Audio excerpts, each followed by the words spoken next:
I'm going to go through now. So he has his BA and MA both from the National University of Singapore. And I see you've got the Ben Batson Prize for your undergraduate. Ben was my colleague, my roommate when I was at ANU. I mean, not at night time, but in the day. I mean, he used it in the nighttime and I used it in the daytime. So so we shared the same office. But and he now is a fellow at the Asia Center at Harvard for a 2-year grant. And so his thesis, he has a long interest in diplomacy and politics in Singapore and Malaysia, and particularly as it pertains to decolonization. And his PhD thesis is currently under revision and I have to have a look at that title because it's quite specific. Sovereign Across Worlds, Malaysia in the Age of Decolonization. So he has a very long record of grants and awards that he has received. But I think today he's going to be talking primarily about his book, which you see he has made Lord, which is his revised version of his MA thesis, which also received laudatory remarks from everybody at NUS.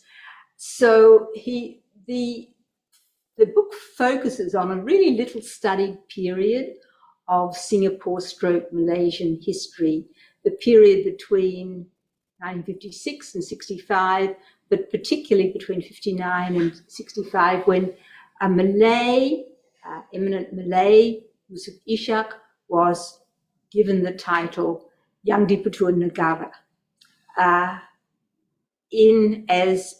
as a kind of stopgap measure. And there's a lot of debate about that, which I'm sure Suhail will go into. But that book, I think, fills a significant gap in the literature about this little studied and, as his book shows, a very complicated period. So we're very happy that University of Hawaii Press was part of the collaborating team that helped produce this book. So it came out first with ISIS, appropriately named the Yusof Ishak Center, Southeast Asian Center, but we picked it up here at University of Hawaii Press. So with that, I will hand it over to Suhail to talk about his book and congratulate him on its production and its publication. Thank you, Rob.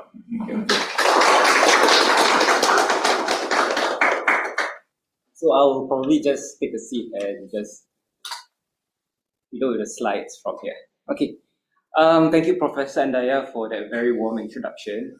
I'm very, very happy to be here. Okay, I would like to thank the director of the Southeast Asian Studies Center, Miriam, and in particular, I would like to thank Terry and Pin for really helping me out with the admin and getting me here. So thank you very much to everyone over here at U Hawaii. So I think it's great to be here because, like, I had conversations with my friend Rei Zi, who's also here as well, that I feel that Hawaii feels very familiar. Yeah, to some extent it feels very Southeast Asian. Yeah, but it also feels very American as well. So I'm still trying to understand Hawaii, and I really look forward to the coming days when I'm here to explore and see how everything is like. I had many friends and former professors who actually went through the University of Hawaii, and they all only have good things to say about this place. So I find it like a personal mission to actually come here and see for myself what's going on here. Yeah. So is it the beach? Why is everyone feeling so great? Yeah. Yeah. But we'll see. We'll see what I think. So I'm just very happy to be here with all of you. So which button is it?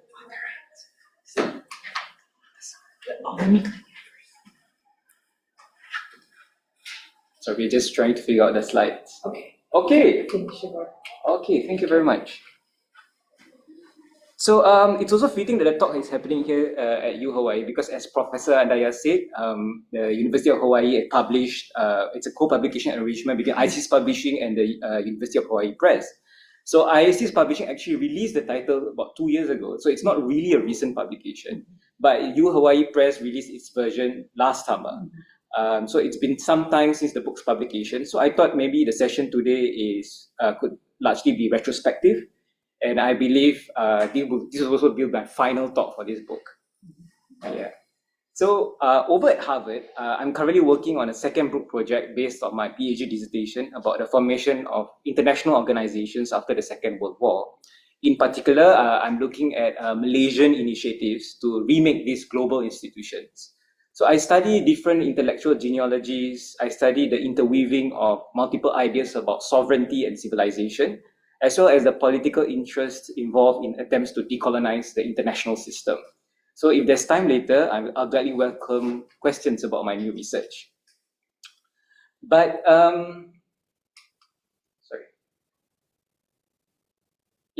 but he who is made Lord will of course forever hold a special place in my heart.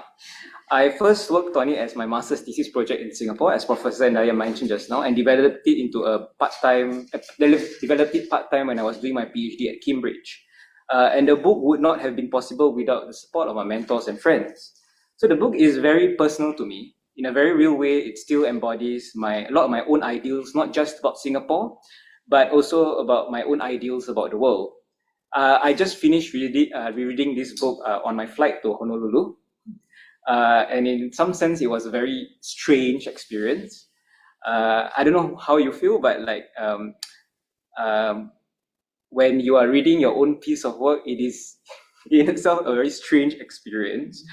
Some of you might feel that you're reading a brilliant piece of genius, but some might just cringe at the thought of reading your own work. Yeah. But I feel the same way too.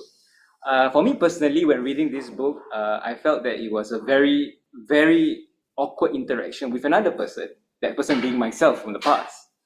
Psychosocial implications of this aside, I hope this is a very small symptom that I have grown a little as a scholar and as a human being since sending this book for publications a few years ago. So in the next few minutes or so, I will go through the book and taking you through its plots, its arguments, and its structure. And then I will conclude with some brief reflections on why I think the book might be an important read in the context of today. Then we can have questions and conversations. So what is this book about? I start with a quote from one of my favorite post-colonial novels, V.S. Naipaul's Mimic Man. Through the protagonist, Ralph Singh, Naipaul says, and I quote, "The empires of our time were short-lived, but they have altered the world forever.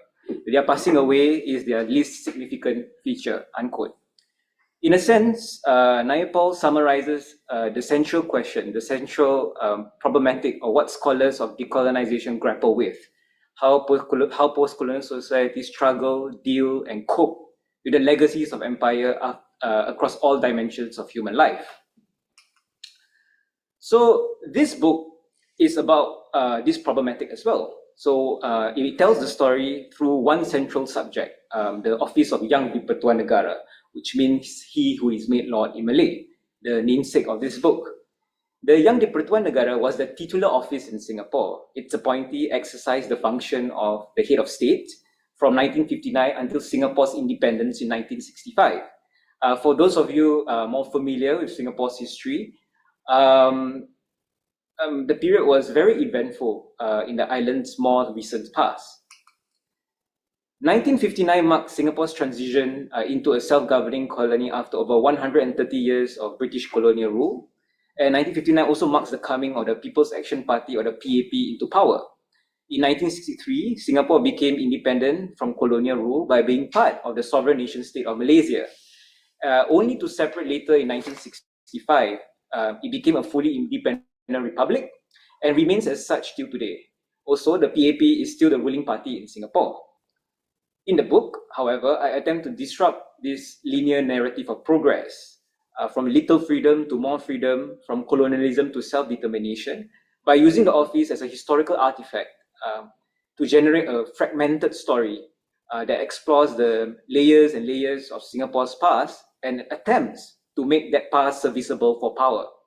By unraveling the politics behind the office's establishment and the dynamic efforts at investing meaning into its during its historical present, I complicate the story of Singapore's national history and its historical emplacement as part of the Malay world, the global south, and the former British Empire. So let me provide some very brief context. In 1955, 10 years after the end of the Second World War, the British colony of Singapore was given limited measures of self-government in tandem with the global wave of post-war decolonization. Singaporean leaders were unanimous about getting rid of colonial rule and achieving unification with the Federation of Malaya.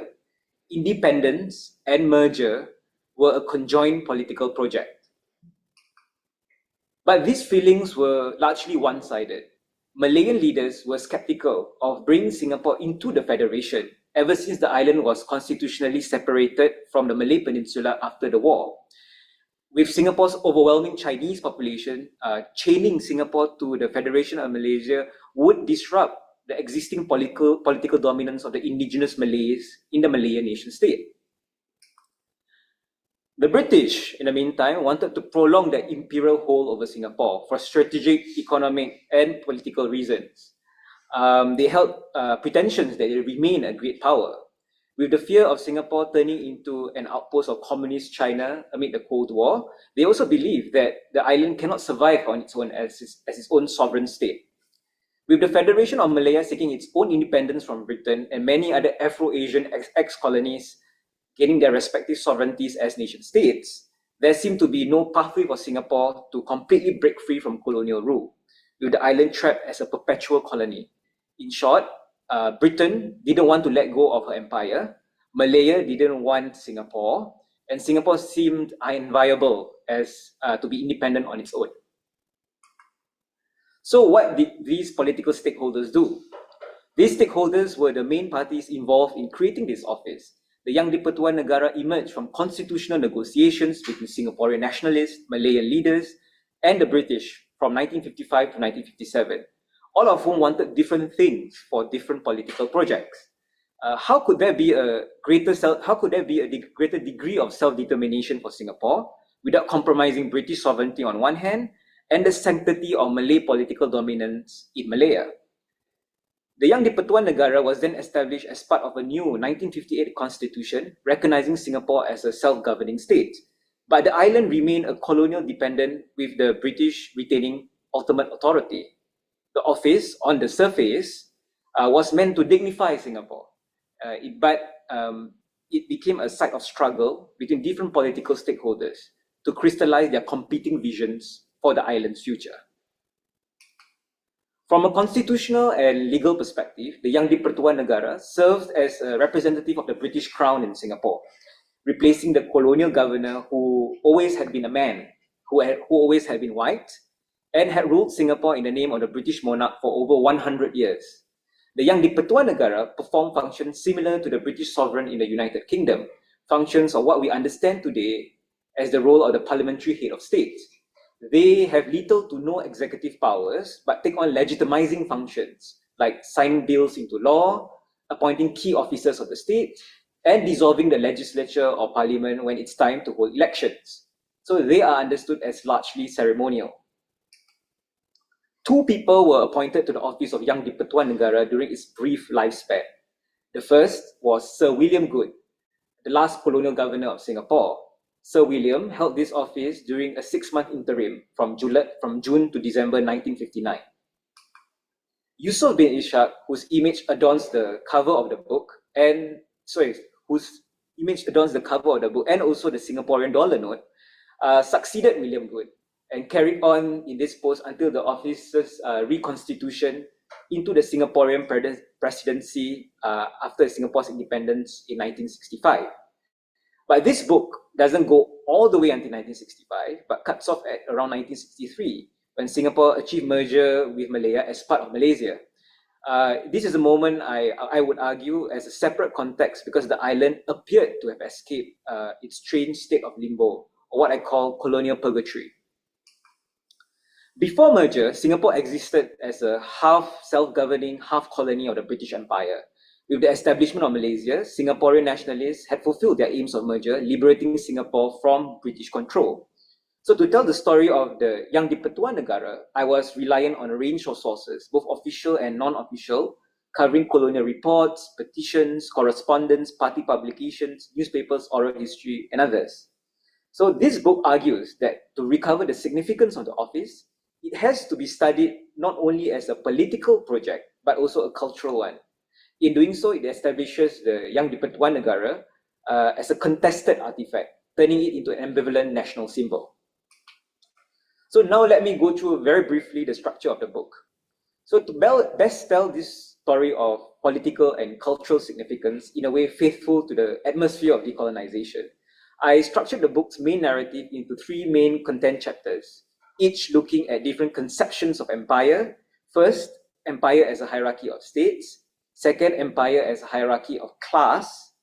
And third, empire as a hierarchy of race. Each content chapter takes on a dialectical framing to expose how the Yang di-Pertuan Negara appeared to break down these hierarchies, which were the cornerstones of the British imperial system, but in actuality renewed and refreshed these same hierarchies in a new context. Historical actors invested meaning in the Yang di-Pertuan Negara so as to signify transformation from the imperial order, to demonstrate the coming of a new era, to manifest change or revolution, but for different reasons to different people. Indeed, it was because of divergent aspirations that the Yang di-Pertuan Negara came to be rife with ironies, ambiguities, and contradictions, characteristics of the post-colonial condition. So I will quickly run through the main content chapters before moving on to some concluding reflections. So you're welcome to ask me more about the findings of each chapter later on.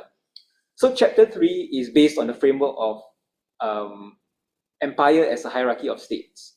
I show that in establishing the office, the British wanted to signal that they were treating the demands of self-determination in their colonies seriously. Yet they managed to institutionalize their sovereignty over Singapore through the Yang di-Pertuan Negara. The office was Singapore's constitutional link to the metropole in the imperial hierarchy. So, in spite of the optics of having a local-born head of state, Singapore remained a colonial dependent on Britain. Yet, in this particular chapter, I also demonstrate how Singaporean leaders took liberties and wanted to signal the island's dignity as an ex-colonial state. And they did this by repurposing narratives, symbols, ceremonial traditions to package Yusof as a Malay sovereign. I've heard from many who have encountered the book that he who is made Lord, the title of the office and the title of the book, evokes some kind of mystery, intrigue, and charm. So the story behind it is that the Yang di-Pertuan Negara has indeed been a title that's historically reserved only for Malay royalty. The Yang di-Pertuan Negara was made to look like Singapore's very own Sultan or Raja. In doing so, Singapore was made to look like a sovereign state. But in fact, it was not. For those curious about Malay political culture, about notions of ceremonies, displays, and pageantry in the exercise of sovereignty in the Malay world, then you will find this chapter particularly interesting. So moving on in chapter 4, I explore the Yang di-Pertuan Negara as a symbol of social equality. On the one hand, nationalist leaders and ordinary people interpreted the Yang di-Pertuan Negara as a marker of social revolution, an emblem for a flatter post-colonial society which fitted into the PAP's image of a more egalitarian Singapore, where everyone is judged based on merit and not because of their background. But I also show that the Yang di-Pertuan Negara's participation in ceremonies, the practices associated with his grandeur, and for example, like living in a palace and hosting cocktail parties, most of which were practices carried on from the colonial era, they continued to persist under the reign of Yusof Ishak. I also delve into the social background of Yusof Ishak himself, showing how he was not really a common man, but was of aristocratic background, and how he too perpetuated and took part in all these practices to enforce class distinction. This is actually my favorite chapter, which I know many of you might actually find some resonance. The chapter invites us to reflect about the contradictions we live in a society that is packaged to be equal, but it is not really that equal. It can be surmised by an adaptation of a quote from George Orwell's Animal Farm. All men are equal, but some are more equal than others. So finally, in chapter 5, I talk about the hierarchy of race. Through the Yang di-Pertuan Negara, nationalist leaders attempted to break down the color lines of colonial society, not just the vertical structure between the white colonial rulers and non-white colonial subjects, but also the horizontal divides between Chinese, Indians, Malays, and other racial communities in Singapore, who were stratified due to the colonial divide and rule policy. This fits into the PAP's idea of a colorblind post-colonial society that's loyal only to Singapore and ready to join Malaysia. The Yang di-Pertuan Negara was supposed to represent the breakdown. Of course, there's a lot of paradoxes to this. First, the British continued to ensure that the Yang di-Pertuan Negara, despite being the representative of the Queen, had no power over the white British personnel and officials that still remain in Singapore. Within the office of the parliamentary head of state lies the prerogative of mercy, the ability to pardon criminals. Can the parliamentary of head...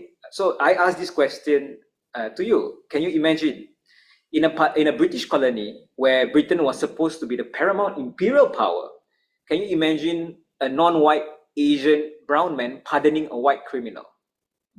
So this overturns the entire structure of empire on its head. So what did the British do? The British ensured that through legal stipulations built into the office of the Yang di-Pertuan Negara, the Yang di-Pertuan Negara himself has no ability to do that, and that the affairs of convicted British persons would be a British matter. This was a form of extraterritoriality, a hallmark of many colonial and unequal treaties. Second, in trying to break down the barriers between the different racial groups in Singapore and to foster common national identity, nationalist leaders had no idea what was an acceptable national culture.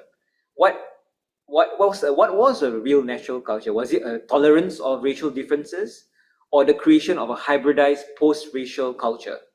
So it was messy and no one really knew what they were doing. Furthermore, in trying to further merger with Malaya, the PAP, a Chinese-dominant but ethnically neutral socialist party, was obsessed with appointing a Malay man as Yang di-Pertuan Negara in a bid to moderate the Chinese chauvinist image of the party. Yusof himself, as Yang di-Pertuan Negara, also played up his Malayness when it was convenient to further merger, and he became Singapore's preeminent ambassador to the Federation. So if you're curious about the ironies about needing to transcend race by shining a spotlight on race and speaking about race at every chance possible, you will find this chapter quite revealing. So I'm going to end very soon. So please allow me to reflect on why I think this book is an important read at this particular moment. So I begin by reading a quote from the introduction of my book. So I quote, "As a historical account rooted in the present, this book deliberately strives to accommodate the heterogeneous reality during Singapore's decolonization, and does not, for that matter, and Singapore's experience with decolonization for that matter. Its modest aim is very much shaped by current challenges of the Singaporean nation state, imploring leaders to reflect on historical trappings and inequalities that persist today, not just in Singapore, but in the global system. The thrust of this book is therefore simple, provoking, productive. He who is made Lord portrays the Yang di-Pertuan Negara as an artifact from the past with the potential to cast a different light on the present, inviting the imagining of a future that is unfettered by historical baggage for both Singapore and the world." So this quote is an invitation for you to read the book if you have the time. So I have 3 points of reflections that can serve as key takeaways. First, it's about the need to be skeptical towards change. Change is always inevitable, but this book shows that when something is marketed as a so-called good change, especially by those who are powerful, one should always be suspicious, because very often the narrative of change merely perpetuates hidden structures. The idea of change leading to progress can disguise the failures in our own presence. When someone says good old days or good times ahead, we should always be very skeptical.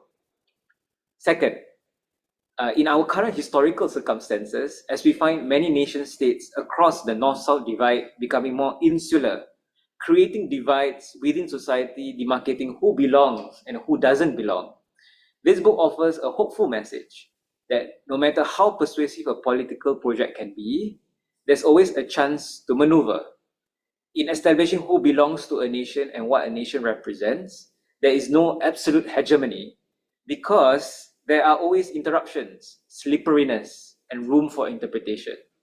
Negotiations always persist, and we must be creative in shaping our realities. So the third and final point concerns the fact that the Yang di-Pertuan Negara was an institution of the modern state. The book demonstrates that institutions cannot be taken for granted in its operations, that it is not neutral, static, or immutable. In reality, shifts in power relations can always make and break these institutions. There needs to be a mindfulness that these institutions are not abstract or sterile. So when we think about these grand whole structures, we cannot forget that these institutions, like the state being one of the institutions, are very much shaped by human beings that constitute them, shaped by human strengths and human weaknesses. It's only ethical then to expect only the best of us to run and lead these institutions, to represent us and to represent our values. So that's all I have, and I look forward to your questions.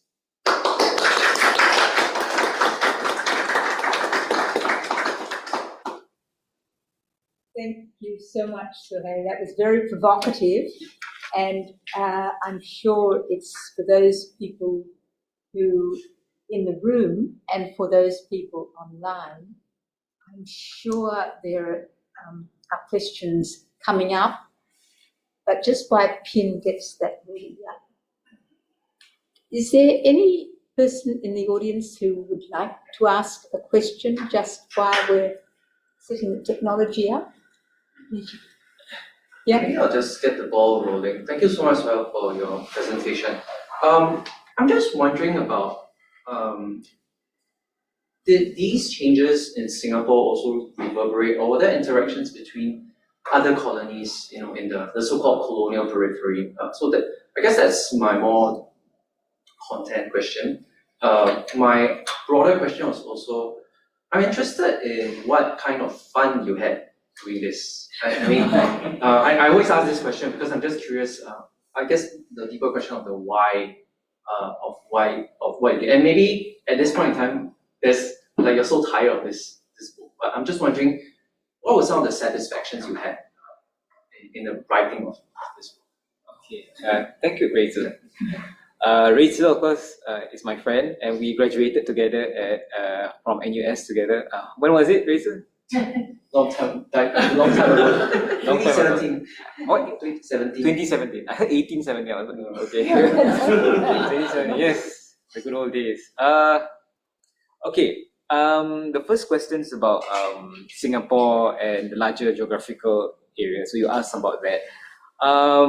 Yeah. So at least in the book, right, there is always this kind of mindfulness about what's happening, because the constitutional negotiations that happened in Singapore also took place right after the Bandung Conference in 1955. So Bandung being so close to Singapore, it really had a massive impact on the minds of the nationalist leaders.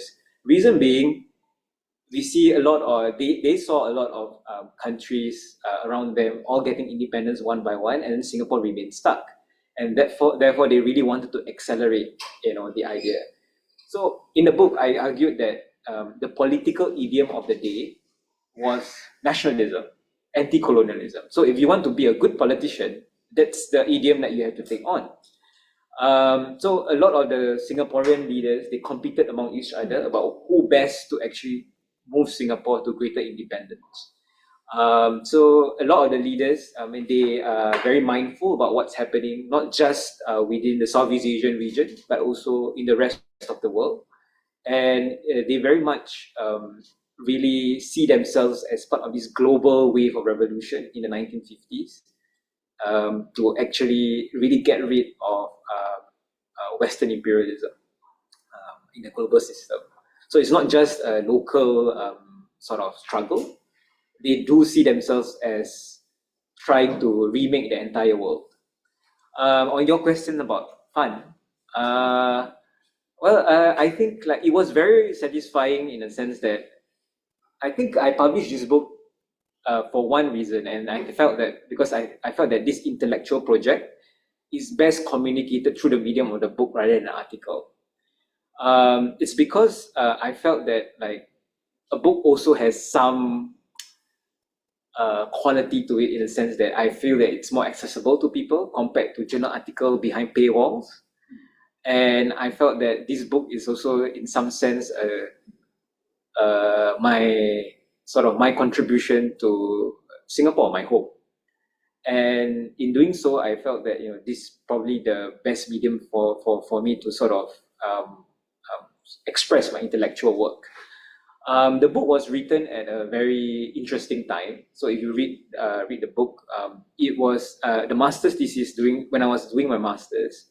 It was in 2019. So 2019 was the year of Singapore's bicentennial. So bicentennial is about 200 years anniversary since the founding of the island state by the British. And secondly, it was also SG 50. Yeah, right, Richard? SG 50. Yes, SG 50. So 50 years since so sorry, not SG 50. 60. SG. Now it's SG 60. So 2019 was 4 years after. Yes. So it was during that context, right? Yeah. So there were a lot of changes, and people were asking like, oh, will Singapore go in the next 50 years or 100 years? So I mean, there was a lot of debate. Should we really celebrate our existence as a colony? All other Asian states or African states, think that colonialism is a bad thing, but in Singapore it might be a good thing. I don't know. So the debates were going on, and I felt that this is really a good time to sort of intervene, or at least in terms of scholarship, to sort of ask the more difficult questions that we kind of miss. And then the book itself was interestingly published in 2023. So 2023 was also presidential election. Mm-hmm. So the context behind it was that the office actually did become the office of the Singaporean presidency. And when I was doing research for the book, there were a lot of things going on in Singapore as well. One of them, besides the SG60 and the memory making exercises, one of them was also the reconstitution of it was the changes made to the Singapore's constitution, where the elected presidency was being remodeled, and there were more criteria being attached to it. One of them being a reserve system for certain members of certain races. So it was a very controversial exercise. I would not comment on whether it was a good thing or a bad thing, but I would say it invited a lot of debates. And in inviting a lot of debates, I felt that have we seen this before? The amending of constitutions, to suit certain political contexts and all that, and we have. So I thought the book was really just a nice response to that. So to go back to your question, Rachel, I think publishing the book, it's really a more personal exercise for me to sort of make sense of my own present. And in publishing it as a book, I hope that Singaporeans also get something out of it. My eyes are not so good. Richard, could you read out maybe the first question? Oh no, there's no question. It's just a survey. Okay. So Ben. Well, thank you for your presentation. Your title includes the terms class and race in regards to the use of Isak. And I wanted to ask a question in regards to when the British are selecting the Yang di Pertuan, why pick a guy who has a civil service background, who comes from a family of civil servants? He's Malay, and I think he's part Minangkabau, and he's from somewhere else, not near Singapore. Why not pick a Tunku from Johor? This is an excellent question, Ben. Yeah. So in the book, I did delve into this. So what the colonial records show, that it was a very interesting exercise. At least what I argue in the book is that Yusuf was not the first choice. He was more of a right person at the right time. The first choice of the government at that point of time was actually someone from the Malay ruling family, someone from the many Malay ruling families in Malaya. So there were 9 houses, so plenty to choose from. But when the PAP government tried to lobby the member of the Malay ruling class, the member of Malay royalty, to actually become Singapore's Yang di-Pertuan Negara, he drew a blank, to quote the British. Reason being, no one really wanted to be so affiliated with Singapore. At that point of time, the Malayan Prime Minister, Tunku Abdul Rahman, didn't want Singapore in Malaya. So he feared that in Lee Kuan Yew trying to find someone from the Malay ruling class or someone so connected to the Malayan political elite, he will use it as a pretext to further merger. So Tunku was very suspicious towards Lee Kuan Yew, and then I think he tried to block every attempt in trying to get someone from Malay royalty to join, to become Yang di-Pertuan Negara of Singapore. One of the closest person that he sought after was Tunku Yaakob. Tunku Yaakob was a member of the Kedah family, and what's interesting, he's actually Tunku's brother. So you can imagine, no one, Tunku really didn't want that. So after searching for so long, they tried very bad. They tried another person that the PAP government could have asked was someone from the defunct Singaporean royal family. So Singapore did have a royal family. Yeah, in 1819, the British recognized the sovereign Sultan of Johor in Singapore. But in 1854, the sovereign Sultan signed that sovereignty away. So, but the problem was that the member of that, the oldest descendant from that particular family, was a bankrupt. Persona non grata. No one wanted him, and in doing so, the PAP government knew that they need someone of great moral character, not a bankrupt, in order to appease the electorate. At the end of the day, the electorate is still majority Chinese. So they need someone who's palatable enough for everyone. And the person he found was Yusof Ishak. So Yusof Ishak, interestingly, you're right to point out that he comes from a Minangkabau family. But what has not always been explored is that he's not just anyone. He was from a scion of the Minangkabau royal family. So it's just that the Minangkabau family is defunct. It no longer exists after Dutch takeover. So the Minangkabau was in Sumatra. So after the Dutch takeover, there was no royal family there anymore. And of course, that dividends of being associated with a functioning royal family didn't carry through for Yusof. But thankfully for him, members of this royal family or this royal aristocratic background fled to Kedah actually, and they still were relatively successful in their fields. Yusof Ishak's father, Ishak Ahmad, I think Rachel can probably talk to you more about it. He did some research on Ishak Ahmad. He was a high-ranking officer in the colonial service. And what the book is trying to say is that Yusof has been packaged or has been sold that he's just a common man like you and me. But in appointing him to be to hold the highest office in the land, what happened was that we really break down class barriers, or are they really the historical actors merely reinforcing those class barriers? So when the PAP appointed him, he was marketed as a common man, a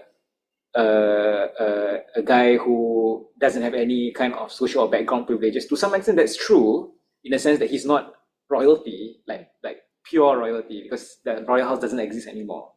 But to say that he is just a common man, I think that's not really accurate.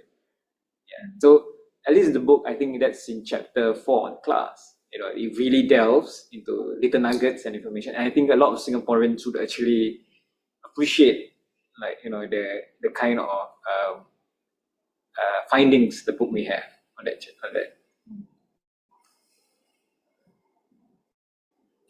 You?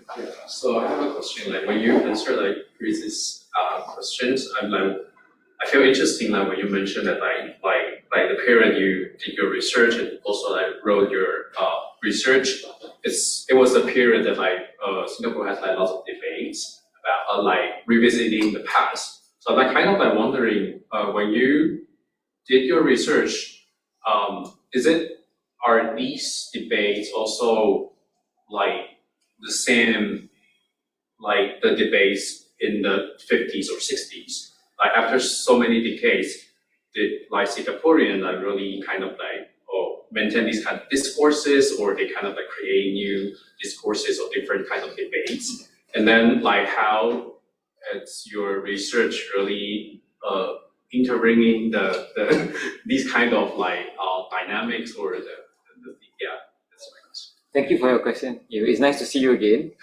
I think so.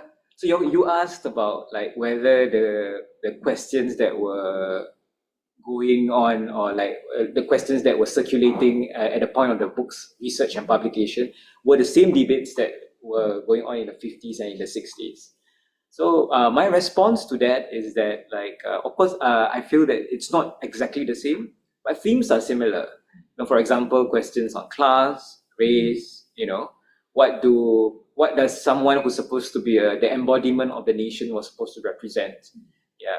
And, during the sort of constitutional debates about how to reform the presidency, race was very much almost the central thing, because what the government wanted to do was to actually see what are the implications of trying to reserve the presidency for someone of a certain race who has not been whose community has not been represented for some time. But in doing so, the controversy was that you are deliberately blocking people from actually contesting in a supposedly democratic exercise. And in doing so, one could also ask, like, okay, race is one thing, but there's also a question of class, because the revisions that were going on there were also talking about, like, income criteria, the management of your ability to manage, like, big financial companies and so on. So because the reserve presidency has one of its responsibilities to manage Singapore's reserves. So of course it takes a different kind of the language is different. Yeah, the kind of concepts are quite different. But at least what I'm trying to put forward is that, questions about class, race, and Singapore's position in the world have always been there. It's just that in the context in which I was writing in, like, it manifested in a certain way, but it still concerns, at the end of the day, Singapore's top office, a national symbol that's supposed to represent all of us. So I hope that the book, like, in some sense, opens people's minds to, like, okay, like when we talk about issues like race and class, we need to sort of really scrape beneath the surface to sort of really understand what is really at play here. What kind of structures are we really reinforcing by making these changes? Yeah. Of course, like, if we were to think about it in the context of today, there'll be a different idiom. So at least what the book put forward is that changes is always happening. It's just that we have to kind of see through the change and to sort of understand, like, what remains entrenched in these kind of structures.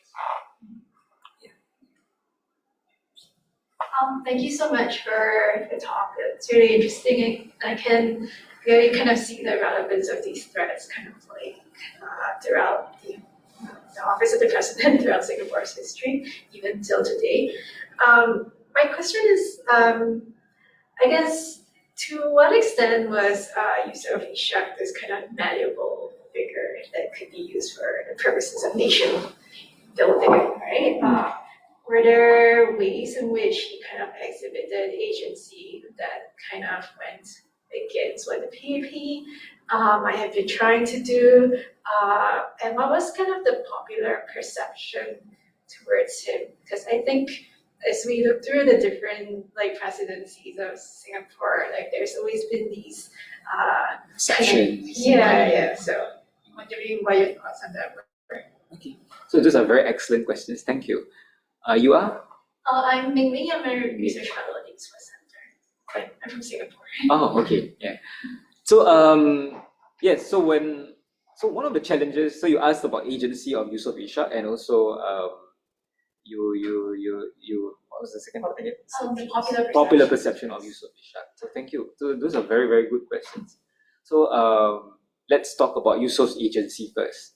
So one of the interesting things, or I think like one of the central kind of elements in my writing is like, okay, how do you differentiate the office from the person, right? Because I'm writing about history of the office, but then there is someone. It's not like a symbol, like a normal symbol, like a state flag, or maybe even music, but like as in an anthem, but like it's an actual person, someone with prejudices, someone with hopes, someone with dreams, someone with a background. So, but that's what I felt was very unique about this particular office, is that it's not just any symbol as well, because it is embodied. There's a human part to it as well. And that makes it a very remarkable kind of historical artifacts if you think about that. Yusof Ishak is a very interesting person, a very exemplary figure. And I think what the book does is actually really cast a very humane light on him. Because I think very often, number one, he's really long gone. So he passed away in 1970. But I think that the issue with that is that there's always this practice of memory making that's always going on. When someone passes away, somehow he's memorialized, or somehow he's celebrated. Maybe there are good things to celebrate about the person, but when it becomes memory or social memory, there's always that tendency to romanticize things. And I feel that Yusuf as a symbol, appearing in our dollar notes and all that. I mean, it sort of divorces the fact that this was an actual breathing human being.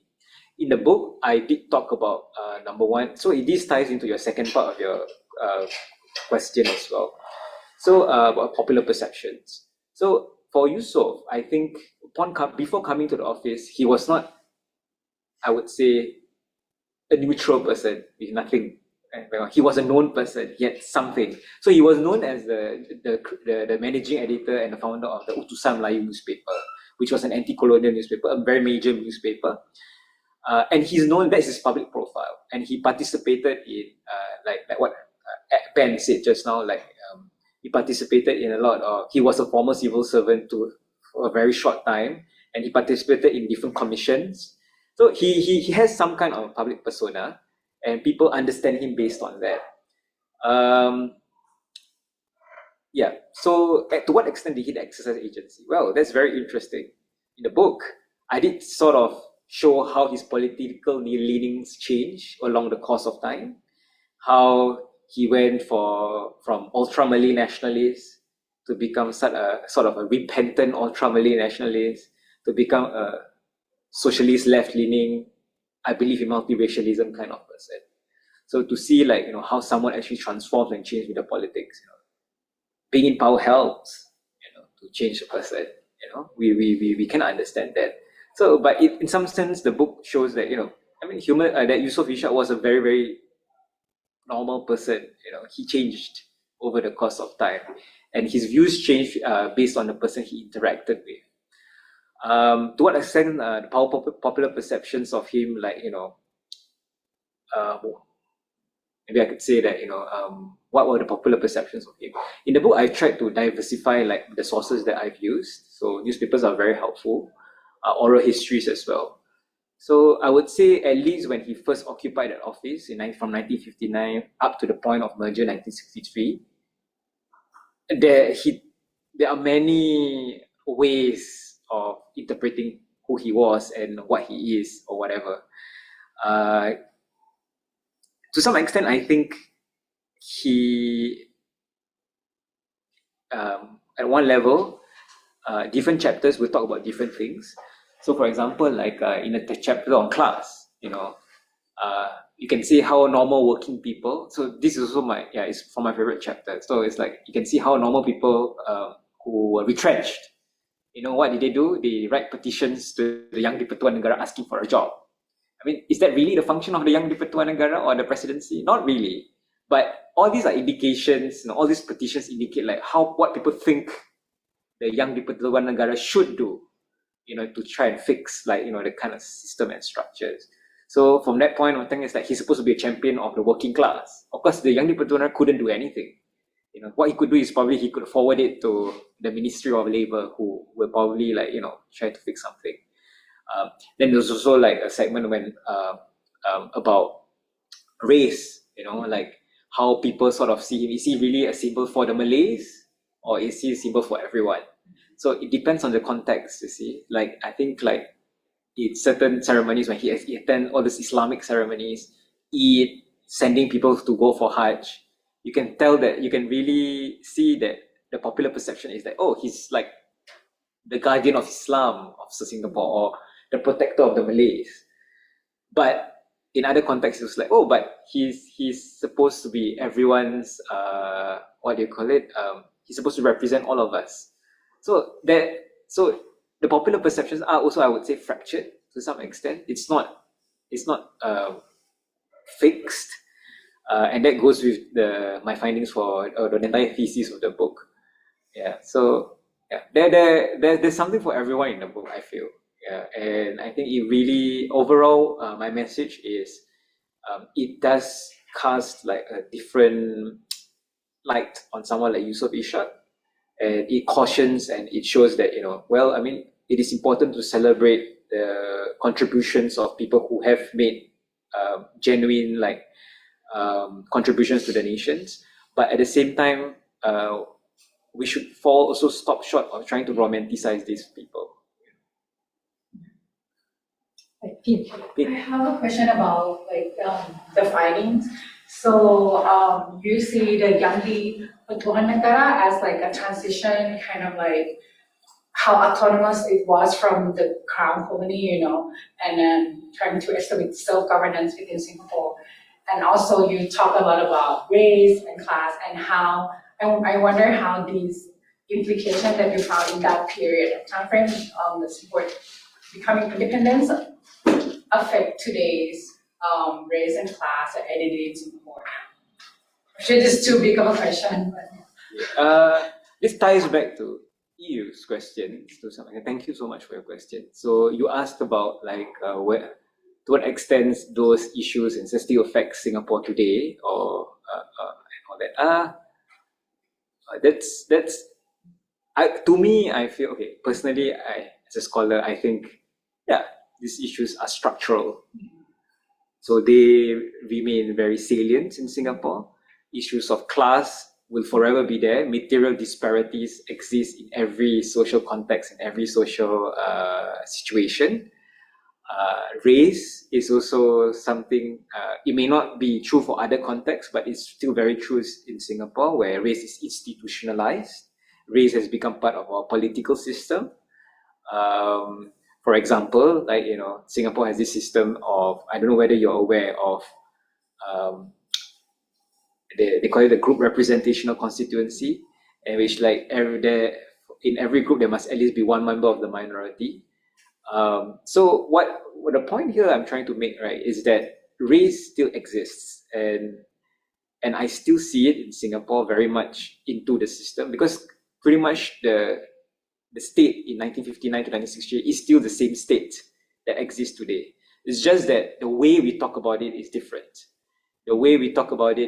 But then underlying it, one thing remains constant, which is who is in power, and how that power kind of how people in power sort of use these kind of discourses to sort of justify certain things.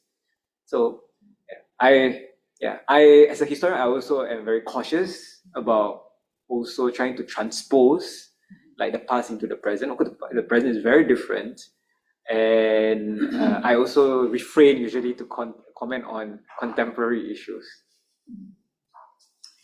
I wonder if I could just follow up from that, you mentioned in your book about declassified sources, and I wondered if you could talk a little bit about how, writing at the time you did, you had access to more material than somebody might have had a little bit earlier, that then you had access to new declassified material. Was that so?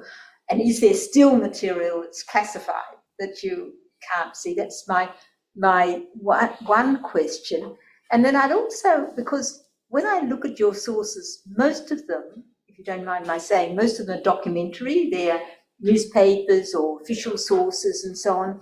And one of the things that really, to my mind, if I'm a Chinese bus driver, say, you know, and you mentioned that Lim Yu Hep was, you know, he was really, people said he was really keen to be Yang Dipertuan Negara. Yang Dipertuan Negara. So, did you ever see in the oral, so it's not going to be in the written documents probably, that there was a murmuring among 75% of the population of Chinese that maybe we should have a Chinese head of state?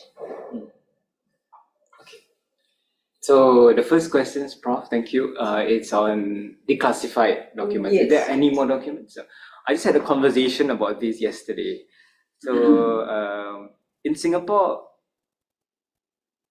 some sources are available and some are not available. So declassified material is something very hard to find. And I think a lot of historians have time and time again lamented about the idea of not getting enough sources and pushing the government to actually try to declassify materials. These books, in some sense, is also a demonstration that you don't need to really wait for materials to be declassified in order to write a new type of history. And I think, of course, a lot of the work actually falls upon like the National Archives at Kew in London, where it's colonial official files and all that. And it's very extensive. And I think different historians over the past 5, 10, 20 years have discovered new things in those archives, you know, depending on the research questions that they ask. Prof, you mentioned just now about whether there are some that are still declassified. At least on the Singapore side, plenty are still declassified. Sorry, plenty are still classified. But in the UK, mostly are declassified. But some are still classified. So, but my message to potential researchers for all doing research and needing to search this classified material is to submit a Freedom of Inquiry Act. A Freedom of Inquiry request under the Freedom of Inquiry Act. So it's one of those mechanisms that still exists where you can ask the archives to revisit a particular classified material, because sometimes when something is declassified as classified, it's based on a decision made maybe 30, 40, 50 years ago and may not really be relevant today. Just submit that request, and the relevant ministry will really look into it, and if they don't see any problem with it, it can be released. So there are ways to go around it. And yeah, there are classified and declassified material. It's just how we try to navigate it, and the need to sort of ask more creative and refreshing questions. So for just now you asked about were there murmurings amongst the Chinese about whether they wanted a Chinese Yang Dipertuan Negara. My sources limits me, so of course it's very hard to get this kind of whispers from maybe a Chinese bus driver. But sometimes they do appear. Like for example, like I would say the Colonial Intelligence Service is very good. Yeah, they're very competent in their work, to the extent of being paranoid and obsessed. And occasionally we do get like occasionally we do get like intelligence reports about. Is everything okay? Yes. Yeah, okay. Occasionally we do get intelligence reports about like, you know, oh, maybe someone should be the Yang Dipertuan Negara, or someone else is trying to push someone else to be the Yang Dipertuan Negara. So there, I mean, in my book I talk about possible candidates.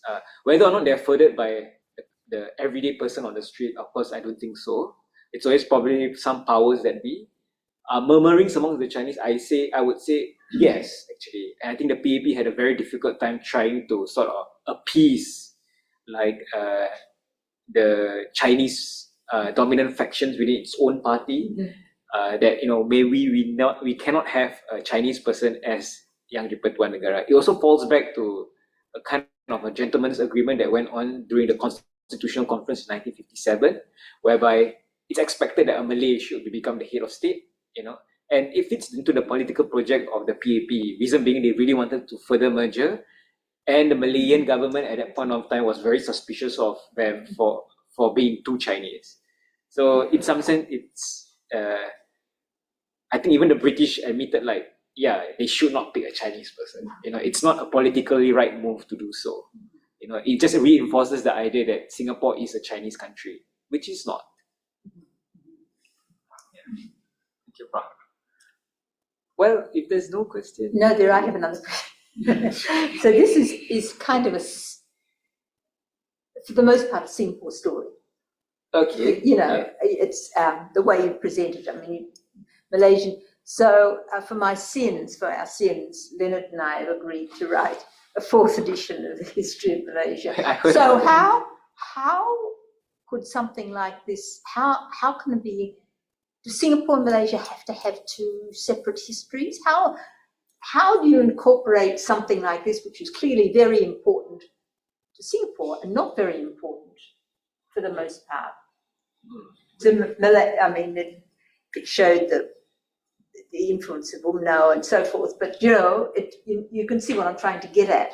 How can you deal with writing the history, a history of a country, when the 2 countries now have separate but have been so intertwined in the past? Is it just like 2 little sentences?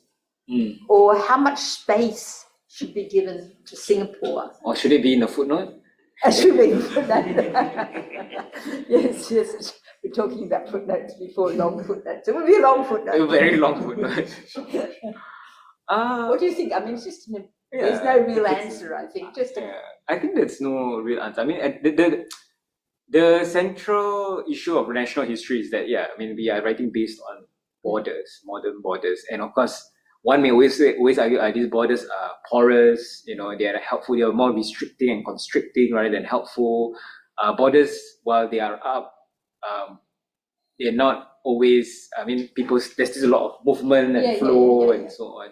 So I think like one can still write a national history based on the idea of we focus on connectivity and placement within certain global orders, mobility. So that's more of the global studies kind of framework. Yes. That's one possible way to talk about it. But specifically for Malaysia and Singapore, I think it's always a political issue, I feel. If, for example, someone writes or drifts too much about to write about Malaysia, his national loyalty could be questioned, for example. Or someone in Malaysia writing about Singapore, why are you furthering a Chinese agenda? So these kind of things in the political discourse are still there, and it's still very tenuous and very controversial. Perhaps in writing your book, you could put more of Singapore in there, because I think in the period 1955 to 1963, Singapore was very much still sees itself as part of Malaysia later. And maybe it's one way to sort of reconceptualize, look, there's no use separating that because it's pretty much still the same kind of story. Maybe for listeners over Zoom, the book does feature a lot of Malayan characters as well. And the book is really about Singapore being Malaya at the end of the day, and the kind of challenges that poses or that posed at the point of time. And I will always try to market this book as it's not just a Singaporean history, it is actually also a Malayan history and generally a British Empire history as well. And that's how I try to pitch it, because there's really something for everyone. And it is really a struggle, I feel. It's a bit funny also, now in my PhD project, right, now it's going to turn to a book. So after the PhD, I thought about it. I was like, it's a bit funny now. From Singapore, I'm moving to write about something on Malaysia. And then every time I do a sort of presentation or I speak about my PhD work about about Malaysia international organizations. You can imagine the disappointment in a lot of people's face when Malaysians go to me and say, "Are you Malaysian?" And I'm like, "No, I'm Singaporean." And then they're like, "Oh, here's another foreigner writing about our history." So that's a dynamic there. Yeah, it is. It can be paradoxical, it can be awkward.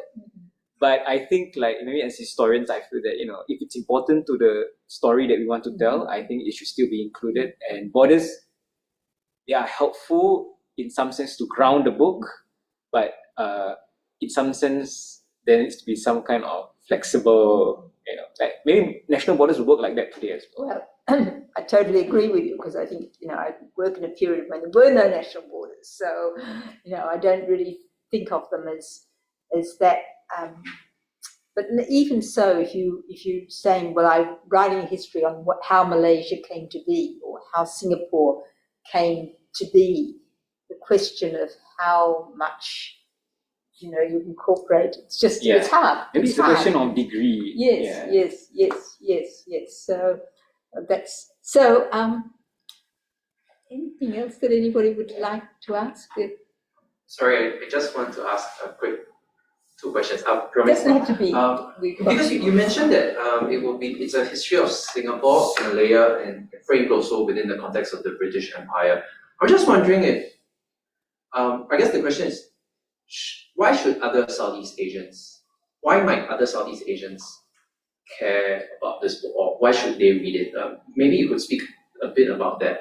My second question, which might be related to the first, would be, could you tell us a bit more about your other projects that, now that you're done with this, what other things you're thinking of going forward also? Thank you, Rachel. All right. So the first question is about why should other Southeast Asians read it? Well, I think overall, I think the idea about the existence of Southeast Asia is something that has always befuddled scholars. And we always question about this kind of very awkward and very unstable category that is Southeast Asia. And I think with respect to how we conceptualize Southeast Asia to be today, I think it still remains a very helpful read for a lot of Southeast Asians, firstly because maybe it's also talking about decolonization and the legacies of empire, that being important.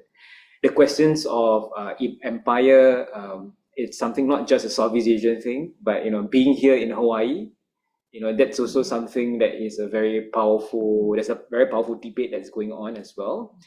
And in some sense, it resonates with a lot of these other kind of conversations going on. In talking about talking about decolonization in recent years, people have also been talking about restitution, reparations, and healing. So over in the metropole, in the European countries, or even in America, there's always some exercise about trying to sort of heal and repair relations, trying to undo the legacies of empire. It's something still being debated, but there are some very helpful exercises that's also going on. So the point I'm trying to make here is that, at least in terms of living with the legacies of empire and colonialism, it's something still very relevant and shared among all Southeast Asian countries. Another thing that's also relevant is also how Southeast Asian countries also grapple with the issues of democracy and institutions. So just now I ended the talk about about how fallible institutions can always be. And I think in post-colonial societies, especially in Southeast Asia, we certain political structures to be imposed on us thanks to colonialism as well. And in post-colonial societies, we are still trying to figure out what's best to do it and all that. Most of Southeast Asia also live under authoritarian governments. So in that sense, that's almost a shared experience. And even though if it's a shared experience, it also indicates what I said earlier, no government is absolute. Okay, I'm not calling for revolution, of course. What I'm trying to say is in the everyday, people do still continue to make sense of their own realities in their own way. There are creative ways to sort of maneuver and do things. And where you are right now, it's still, it's something that's always negotiable. Yeah, that's what I want to say. So colonialism, authoritarian government, so these are big political kind of themes and questions. Yeah. In terms of why they should still read the book, I would still also say I mean, in a very granular kind of level, issues of class structures, race still exist in Southeast Asia, and the book kind of indicates and sort of points out certain ironies that we still live with today, in some sense a reflection of that. So it's such a good question about a PhD work because it is a good time to sort of market it as well. So currently I'm trying to develop my PhD dissertation into a book project.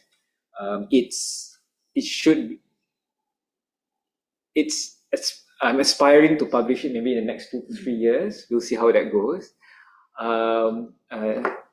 The book itself is about Malaysia international organizations based on 3 different international organizations. So it shows how Malaysia tried to sort of change 3 different organizations: the Commonwealth, the United Nations, and the Muslim world. So it shows Malaysian leadership of these particular organizations and how those efforts to sort of change these institutions didn't take off or did take off. So in some sense, it allows me to have conversations with a lot of different interlocutors, scholars of the Cold War, scholars of the Global South, and even scholars of the different international organizations. So I think that's a fantastic project which I am working on. More interesting side projects include, number one, I'm trying to figure out I'm trying to sort of grapple with the idea of the sacred and the supernatural as a source of international relations. So I think a lot of Southeast Asian nationalists and actors, we always try to sort of secularize their ability to do policy making and all that. But at least back to your questions about declassified materials, Prof.